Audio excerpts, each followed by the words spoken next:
नमस्कार दर्शक, आज सकाळु गोटे बारिपदार दुर्घटना घटी जाइए। रवींद्र साहू नामक जड़े व्यक्ति तांको स्त्री को सहर मध्य मरणांतक आक्रमण करथिले हथियार द्वारा, जहाँकि वर्तमान सही स्त्री लोक जनक चिकित्सित होउचंती बारिपदा हॉस्पिटल।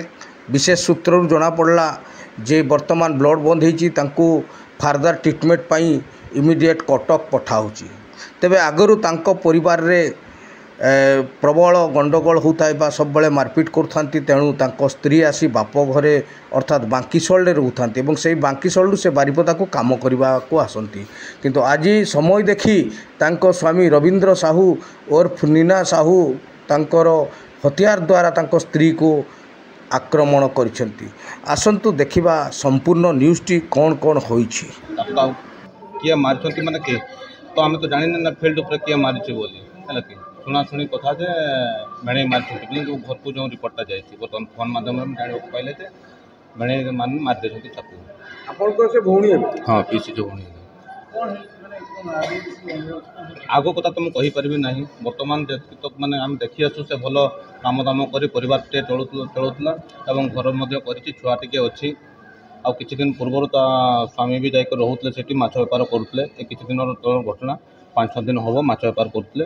तो आज हठात उपर सब जिनस जे प्रथम ए चैनल को आछंती दयाकरी सब्सक्राइब कर देबे, अन्य लोकल वीडियो पाई एवं अन्य को शेयर कर देबे। बांकीशल नंबर देखिबा संपूर्ण न्यूज़टी।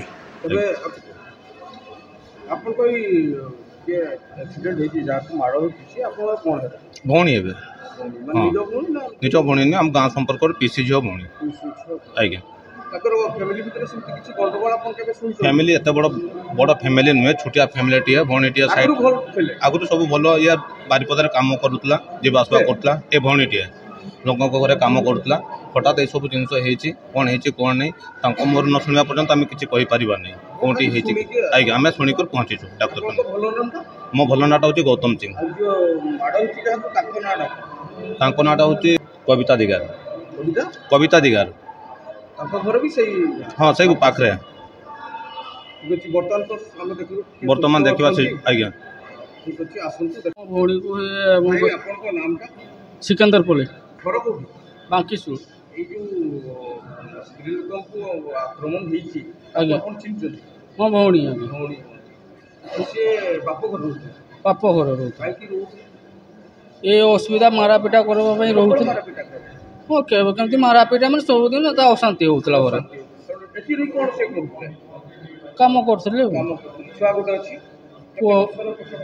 छुआटा 9 वर्ष खड़े पुआ अच्छे। हाँ आज्ञा आज्ञा।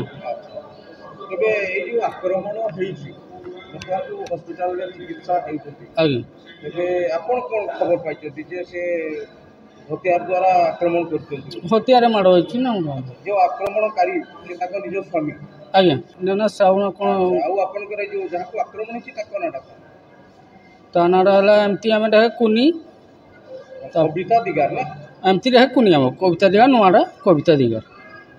आपन को नाम था सिकंदर पोले सही एका आपन तो भौणी कहिला।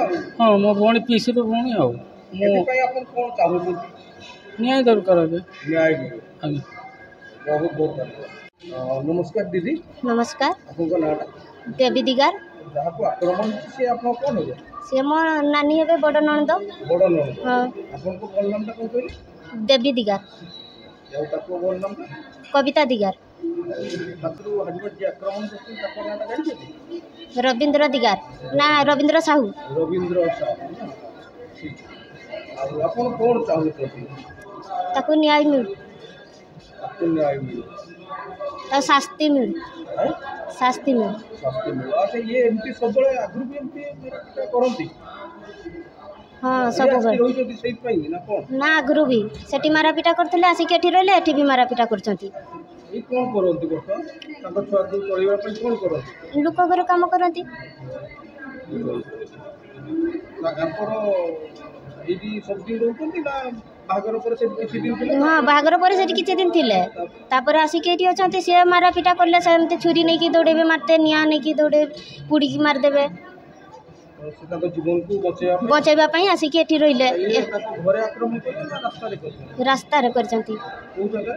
ପୁରା ବାରିପଦା ଟାଉନରେ? ବାରିପଦା ଟାଉନରେ। ତେବେ ବାରିପଦା ଟାଉନ ରାସ୍ତାରେ ଆକ୍ରମଣ କରୁଥିଲେ, ଗୋଟେ ବଡ଼ ଦୁଃଖଦ ଘଟଣା। ହଉ ଭଉଣୀ, ବହୁତ ବହୁତ ଧନ୍ୟବାଦ, ଆପଣ ସମୟ ଦେଲେ। ଆପଣ ସରକାରକୁ କହିଲେ ତାକୁ ଶାସ୍ତି ମିଳୁ, ତାକୁ ଶାସ୍ତି ମିଳୁ। ତରଫରୁ ମଧ୍ୟ